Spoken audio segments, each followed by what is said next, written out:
Yo, what's up mga kuya, mga ate, bunso, for volunteer, sa lahat po dyan. Nandito po tayo sa shop, no? Sa 69 Motorcycle and Scooter Parts and Services. Yun. So, after na event at binagyo tayo, nandito tayo ngayon, dinadalaw natin yung shop. Ito po. Yan. So, sa ngayon may nagpapagawa, may change oil, nasa labas.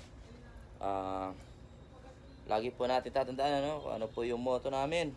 Di bali lang bumali, baliktad ka sa kama, wag lang sa kalsada. Kaya nga po, tara na po, tropang 69. Di bali na, kahit anong gawin natin sa ating buhay, pag 69 tayo kahit saan, wag lang sa kalsada.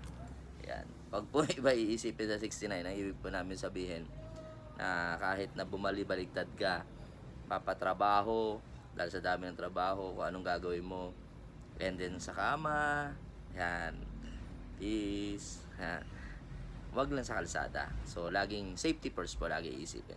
Yun po, Kuya Gilbert po ito ng 69 Moto. Hanggang sa muli.